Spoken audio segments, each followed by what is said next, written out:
Neemias, capítulo de número 1.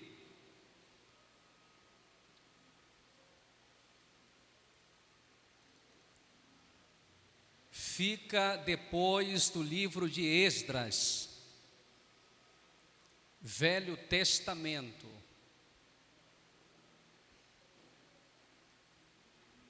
Quem encontrou, diga amém.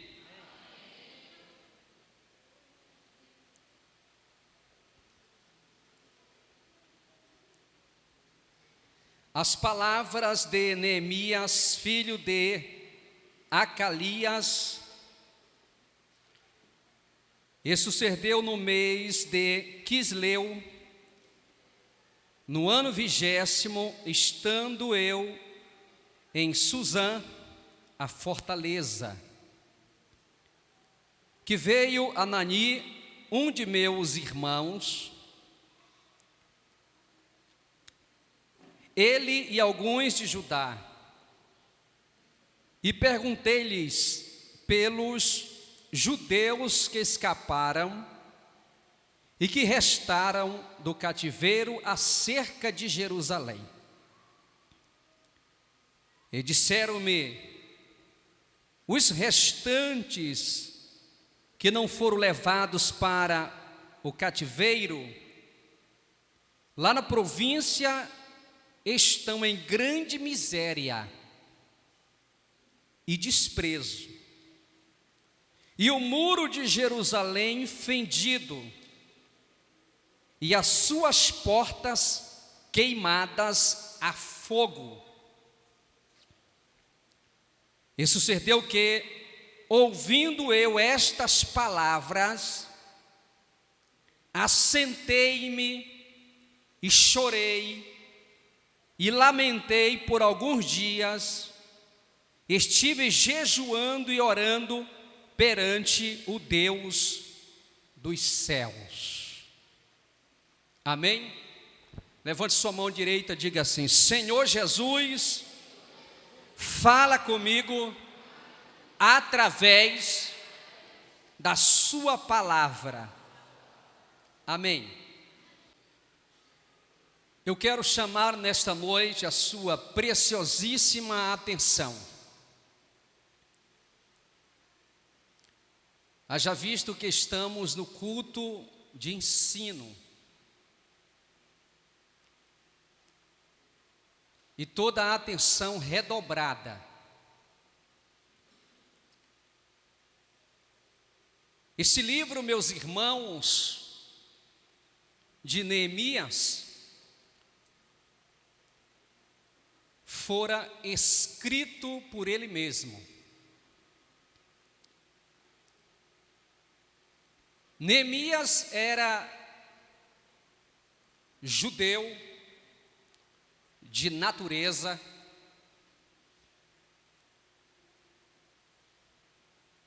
Neemias, ao longo da sua trajetória, teve pelo menos 2 ofícios. O primeiro, copeiro.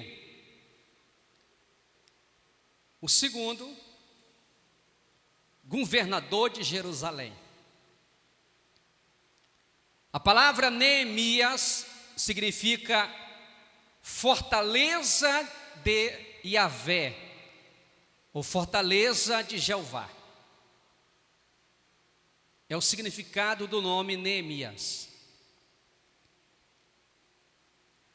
Neemias, meus irmãos, nesse cenário que ora nós acabamos de ler, Neemias está na fortaleza de Suzã. A fortaleza de Suzã, meus irmãos, era uma cidade fortificada. Era uma cidade do Império da Babilônia. Era uma cidade que dificilmente seria abatida, por isso que se chama Fortaleza de Suzã.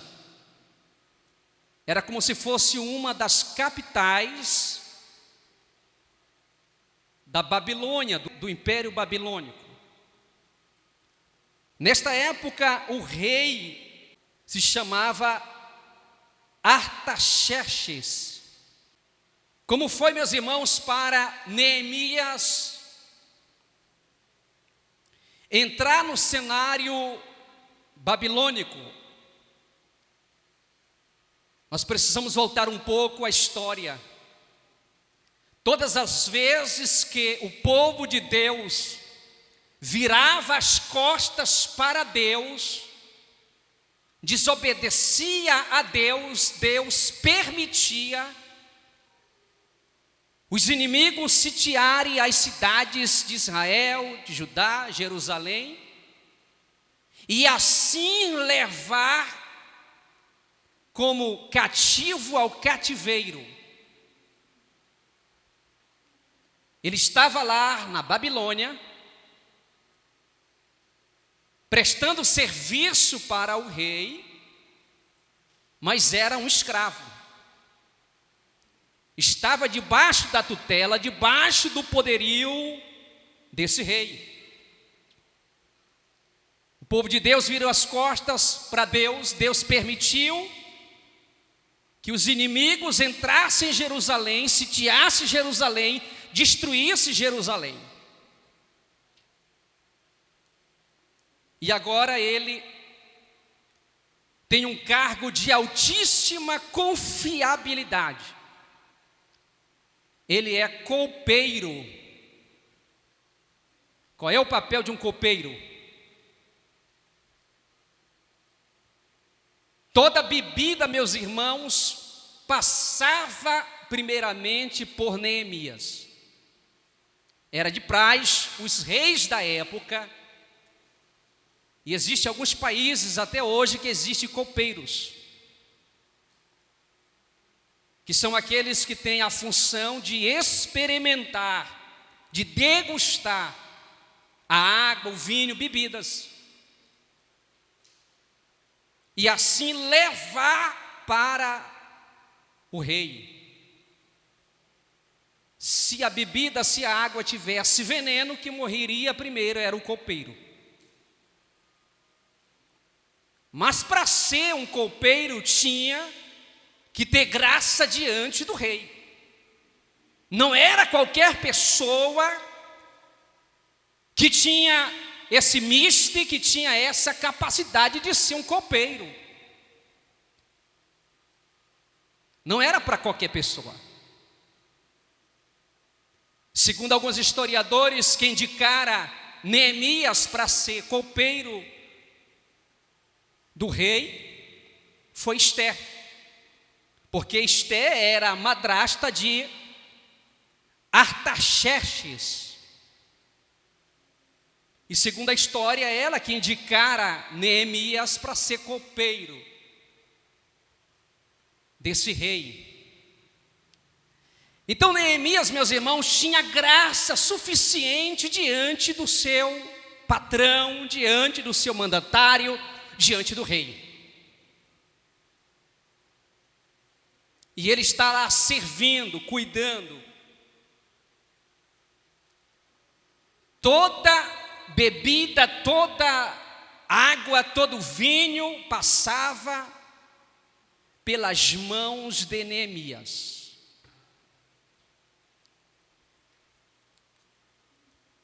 Neemias, meus irmãos, está na fortaleza de Suzã. Quando ele recebe os seus irmãos,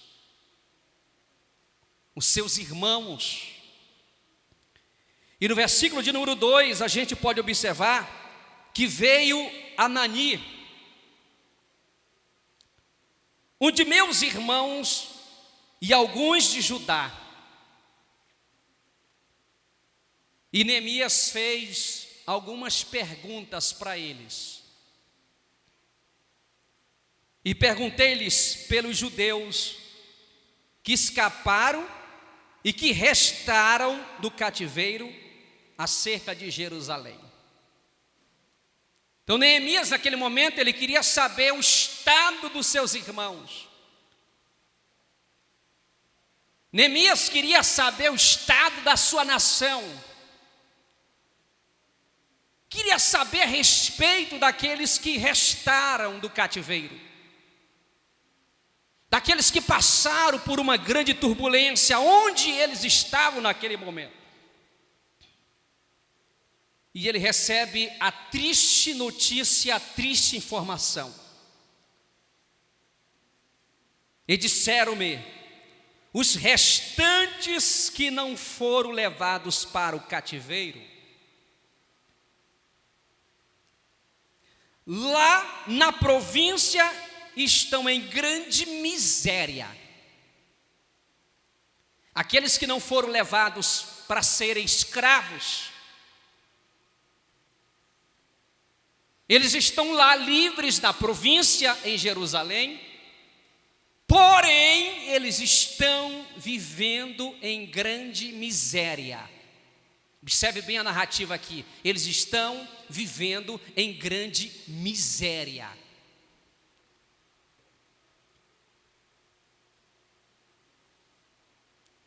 E o muro de Jerusalém fendido, ou seja, rachado. Os muros da cidade de Jerusalém estão praticamente caindo, estão fendidos, estão rachados. E as suas portas queimadas a fogo.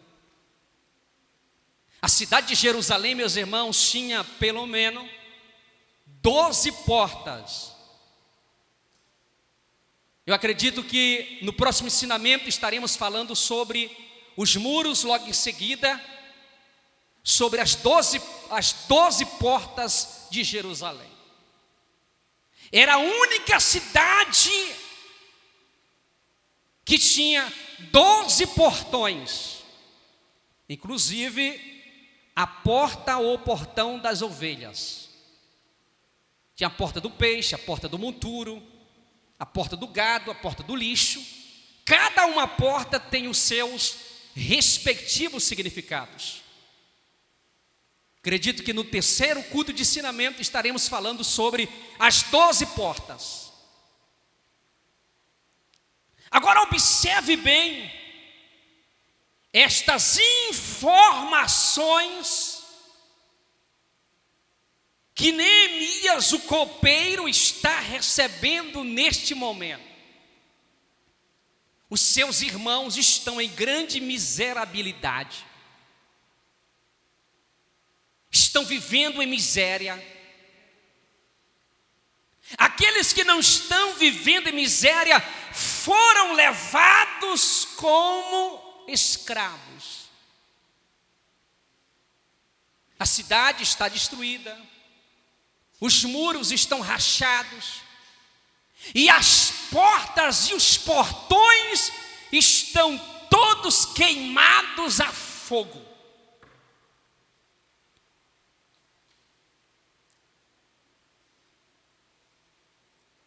Quando Neemias ouve essas mais informações, meus irmãos, Neemias pelo menos faz 5 coisas que nós queremos aplicar nesta noite aqui. E sucedeu o que? Verso 4. Ouvindo eu estas palavras, estas informações, estas mais notícias, assentei-me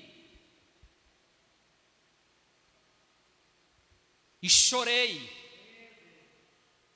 e lamentei por alguns dias, e estive jejuando e orando perante o Deus dos céus. Como se comportar diante de mais informações, como se comportar diante de situações precárias, difíceis, como se comportar.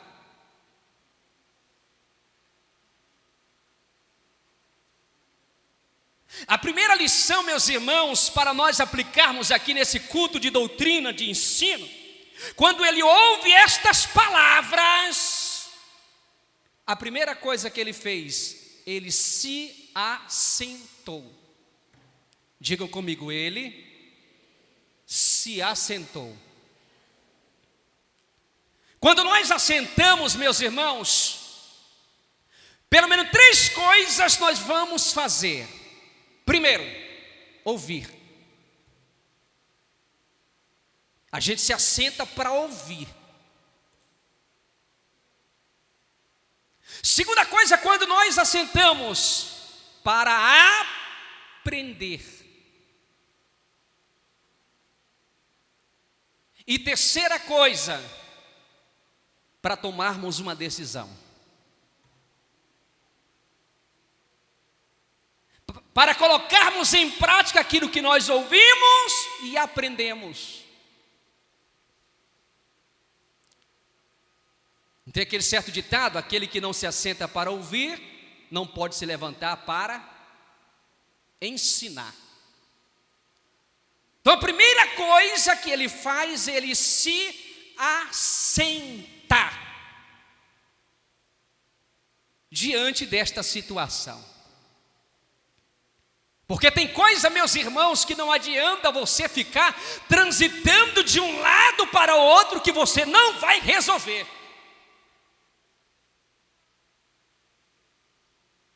Você precisa assentar por alguns momentos, por alguns minutos, porque quando você assenta, você vai relaxar, você vai pensar, você vai ouvir, você vai aprender. Jesus, quando tinha 12 anos de idade, seus pais Maria e José foram para Jerusalém, para uma das festas dos judeus. Subiram para Jerusalém. Ao terminar a festa, eles retornaram para Nazaré. Porque o habitat de Jesus e dos pais de Jesus, na época, quando ele era adolescente e criança, era em Nazaré. Porém, meus irmãos, no caminho sentiram falta de Jesus.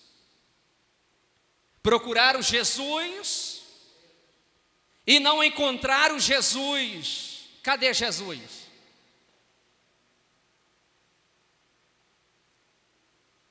Eles retornam. Depois de 3 dias, eles encontram Jesus. Aonde, meus irmãos? Assentado no meio dos doutores. Dá para você dizer glória a Deus por isso? Vou repetir.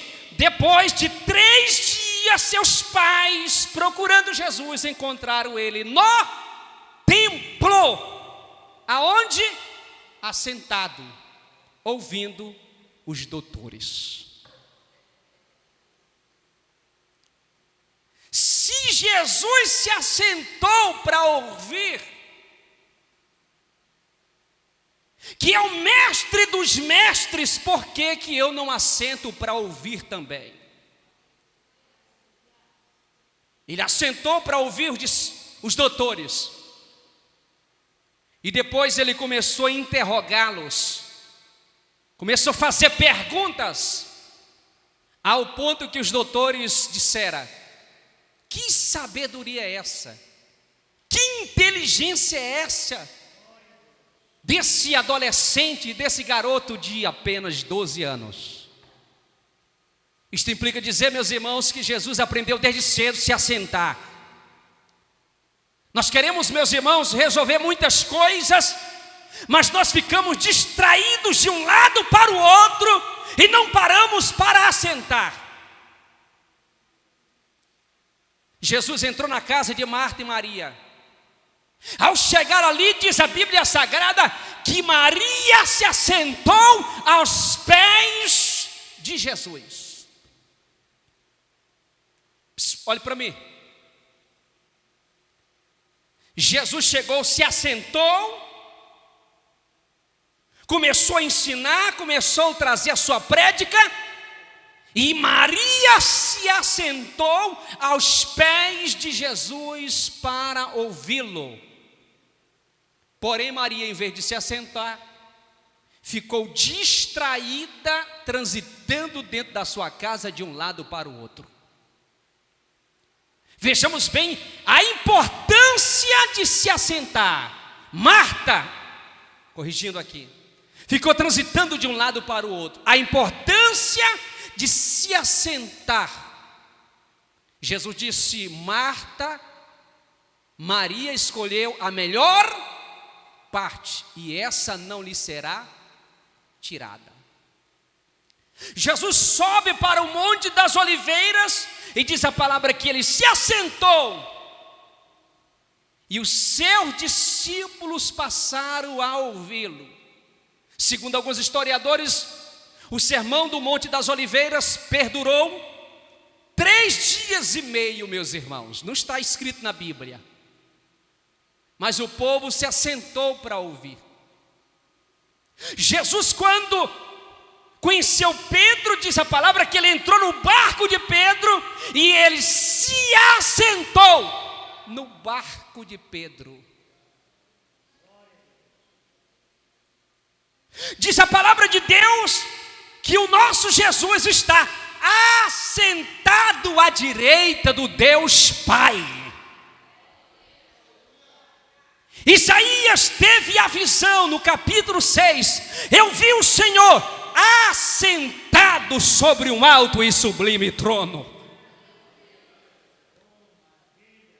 Paulo diz a palavra que Paulo foi criado, educado aos pés de Gamaliel, se assentou para aprender. Então a primeira atitude, meus irmãos, em momento difícil, se assente, faça como Neemias, se assente. Ele não tomou sequer uma decisão a priori, mas ele se assentou. Preciso me assentar. Porque quando a gente se assenta para ouvir, a gente se assenta para aprender. Em vez de você ficar transitando de um lado para o outro, querendo resolver os seus problemas, a ordem de Deus nesta noite: se assente para ouvir. A segunda coisa que Neemias faz, meus irmãos, diz o texto: e eu chorei. Quando ele ouve aquelas palavras, Neemias chora. Há 2 tipos de choros. Primeiro, choro de alegria. Segundo, choro de tristeza. Você só chora por 2 motivos: quando você se alegra ou quando você fica triste. Ah, pastor, eu chorei por chorar. Choro tem os seus motivos. Tem dia que você se alegrou tanto que você chorou, sim ou não? Aquela bênção que você recebera, você chorou de alegria, de felicidade, de prazer. A não ser que você tenha um coração de robô, coração de ferro, de aço. Ainda que o camarada diga assim: eu não choro, eu sou macho, eu sou nordestino, cabra da peste, chora.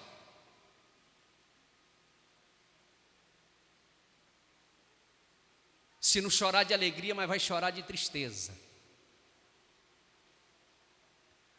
O choro, meus irmãos, de Neemias foi um choro da alma, um choro de tristeza. Ele não bateu palmas pela miséria que estava acontecendo na vida dos seus irmãos. Ele estava comendo do bom e do melhor do banquete do rei, meus irmãos. Ele tinha as melhores roupas. Você acha que Neemias se apresentava de qualquer forma? Era uma festa após outra festa e ele sempre alinhado, com as melhores roupas, degustando dos melhores banquetes. Mas quando ele sabe que os seus irmãos, uma parte foram levados cativos, outra parte estava vivendo em grande miséria, ele não se alegrou por isso. Neemias tinha coração, meus irmãos. Neemias tinha um coração de sensibilidade. Neemias sabia o momento de se alegrar, mas também sabia o momento de chorar. Tem pessoas, meus irmãos, até no nosso meio cristão, quando alguém cai, ele se alegra. Quando uma porta se fecha, ele se alegra. Quando acontece alguma coisa, ele se alegra. E Paulo escreve dizendo assim, que nós precisamos se alegrar com aqueles que se alegram, mas também nós devemos chorar com aqueles que choram.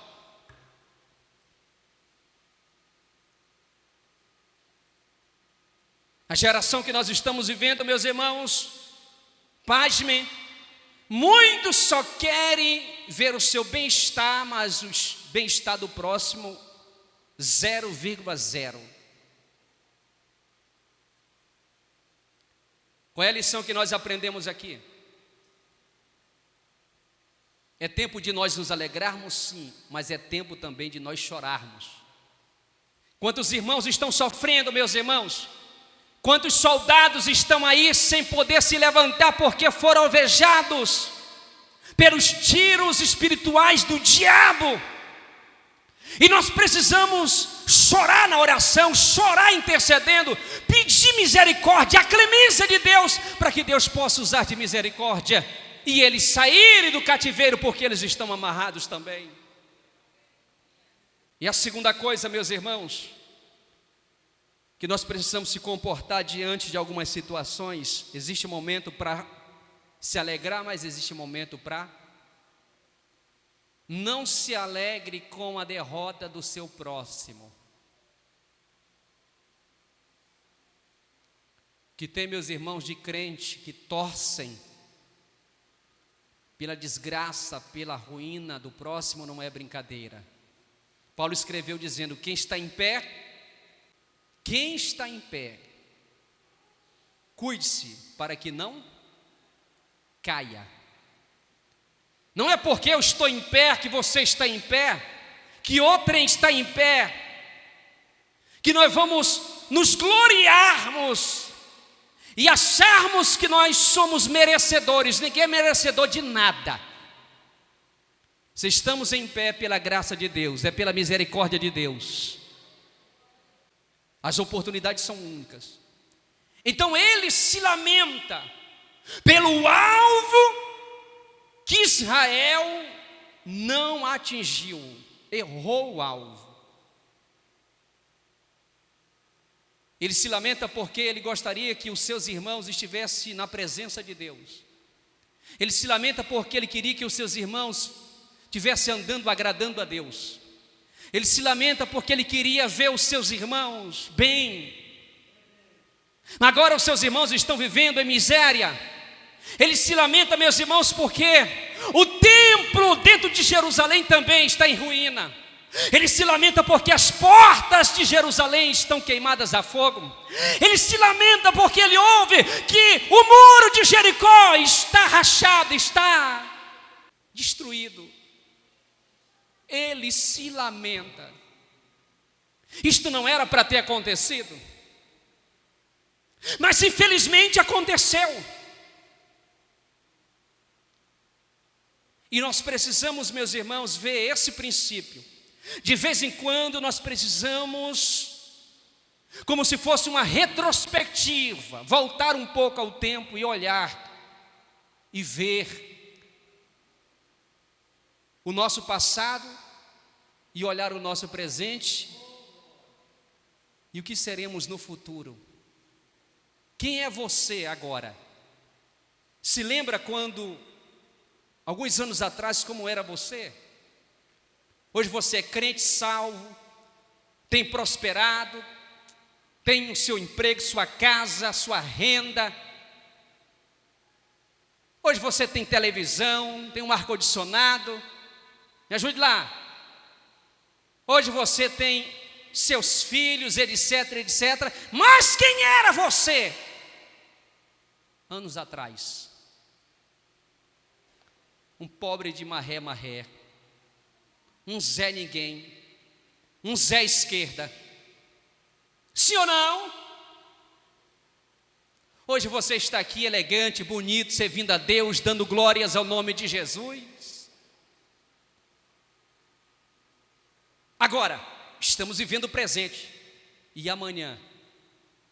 Nós precisamos preservar o presente para termos um futuro de sucesso.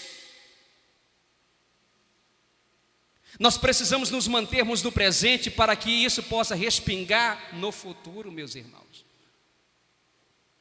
Não fazer como Israel, que virou as costas para o Senhor. É como que diz aquele ditado: agora Neemias estava chorando pelo leite derramado. Não era para estar acontecendo isso, ter acontecido isso, mas aconteceu. Eles estão vivendo em extrema miséria. Olhe para mim. Cuidado com o seu presente. Zele da sua vida espiritual agora. Lute pela sua salvação. Não sabemos o que pode acontecer amanhã. Não se levante contra a sua liderança, porque você pode colher amanhã. Não se levante contra as pessoas. Hoje eu recebi, meus irmãos, um áudio. Há anos atrás, meus irmãos, no período de política, esse período a gente tem que ter muito cuidado, meus irmãos. No período de política, uma irmã saiu e apontou com o dedo na cara do pastor. E além de apontar, ela deu um tapa no ombro do pastor. E ao sair de perto do pastor, ela fez assim, ó. Sabe o que foi que aconteceu, meus irmãos? Passou-se um período, passou-se um tempo.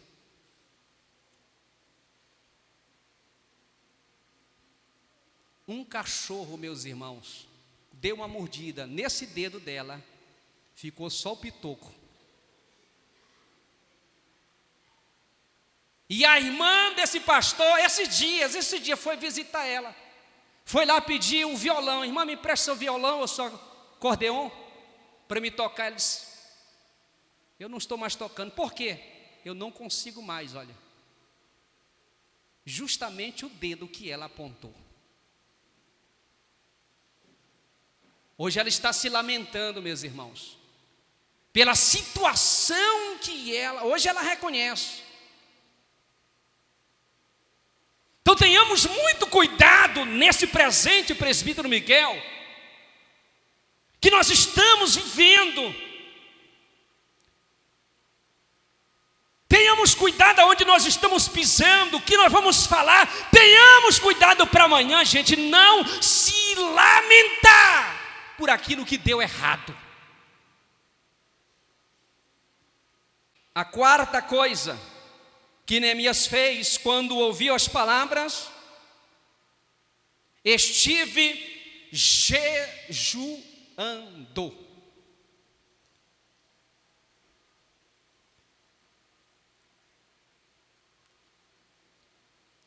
Ele foi jejuar. Ele foi jejuar pela nação que tinha virado as costas para Deus. Ele foi jejuar pelos seus irmãos. Ele foi jejuar pela sua vida. Ele foi jejuar. Tem pessoas que estão passando por momentos difíceis, lutas, mas não faz um sacrifício, não faz um jejum, não faz uma consagração, e quer que Deus vire a página, e quer que Deus faça um reboliço, quer que Deus entre na causa. Todas as pessoas que tiveram grandes vitórias, primeiramente elas fizeram algo extraordinário para Deus fazer em suas vidas. Exemplo, Daniel orava 3 vezes por dia. Deus fez o milagre, mas ele tinha saldo com Deus. Salomão pede sabedoria, mas Salomão fez 1000 sacrifícios a Deus. Nós queremos as bênçãos de Deus, meus irmãos, mas já queremos pegá-las empacotadas, como se fosse no atacado, meus irmãos. Mas não queremos pagar um preço. Até a nossa salvação, Jesus teve que pagar um preço.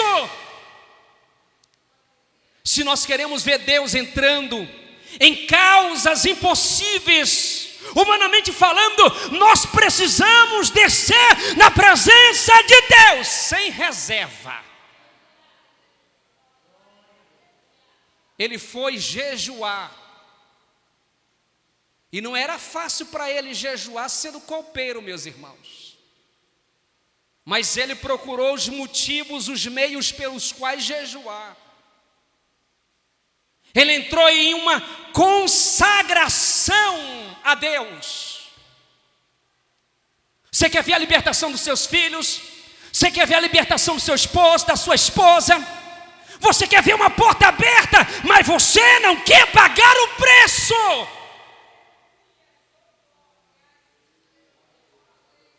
Você já gravou até o CD chamado Ora por Mim.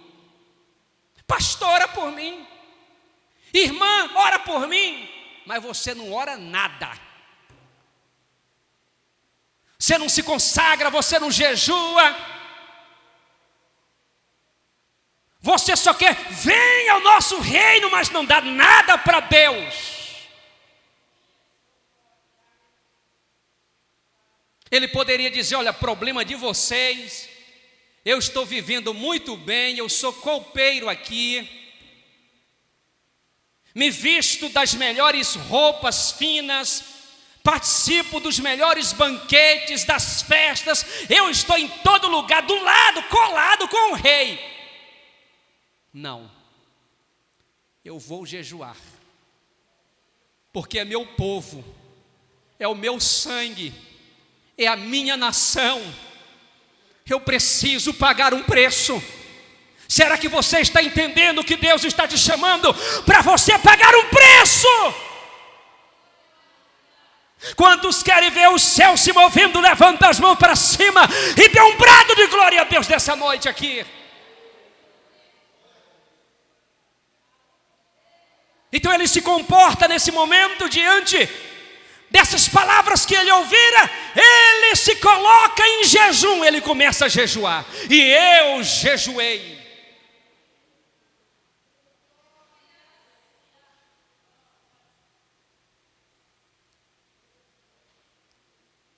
A quinta coisa que Neemias fizera, meus irmãos, nesse momento, quando ele ouvira essas palavras,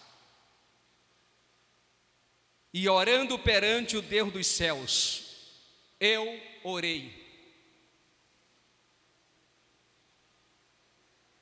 Eu me coloquei diante do Deus dos céus, porque na Babilônia existiam muitos deuses, porém da terra, feito por mãos humanas. Eu me coloquei perante o Deus dos céus. Aleluias.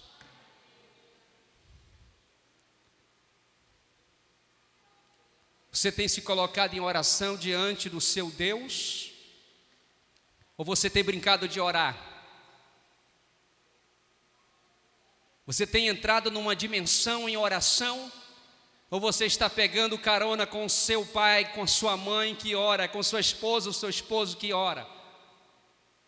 Você está pegando carona com o seu dirigente, está pegando carona com o pastor? Você está orando?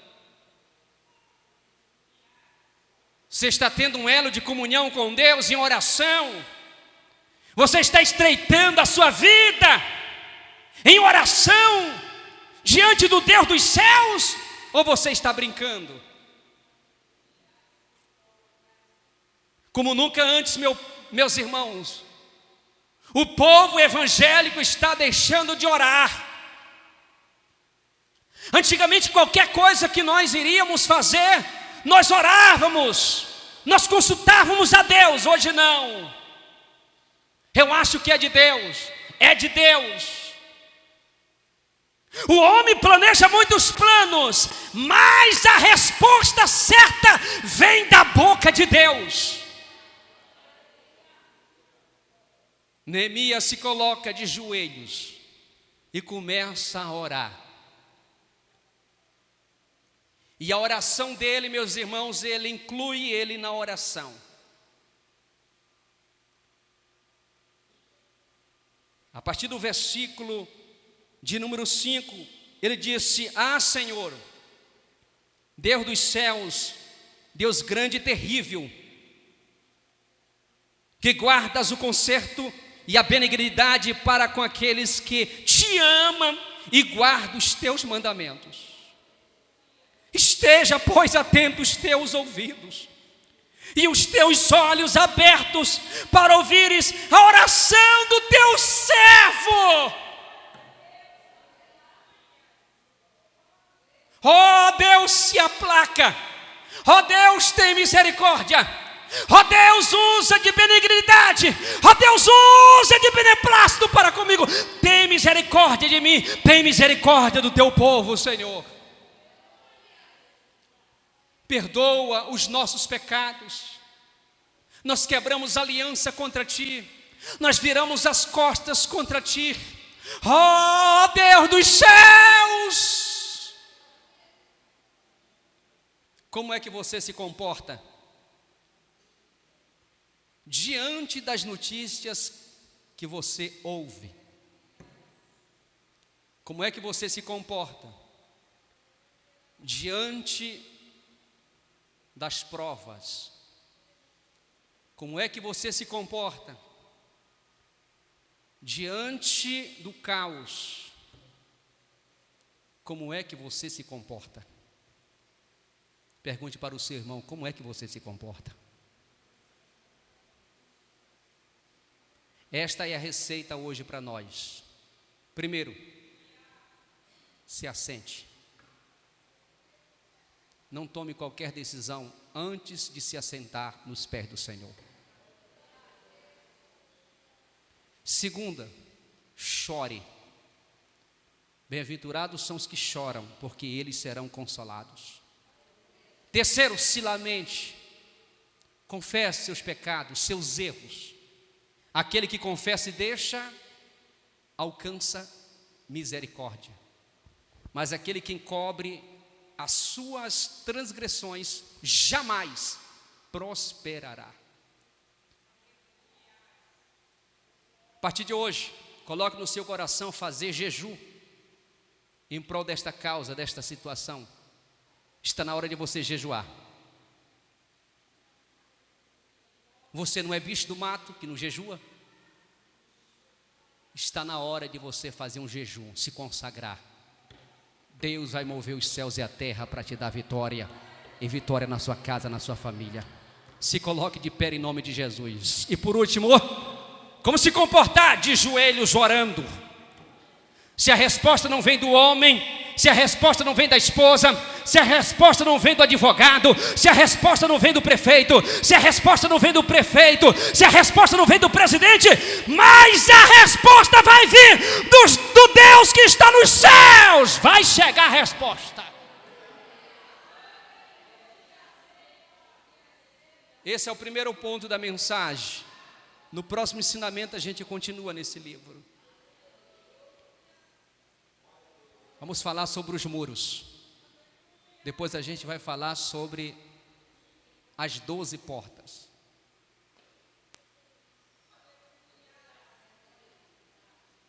Como você tem se comportado? Dê um abraço no seu irmão e diga assim para ele, só para ele não esquecer. Como é que você está se comportando? Pergunte para ele, faça a pergunta em ponto de interrogação. Como é que você está se comportando? Se assentem. Maravilha.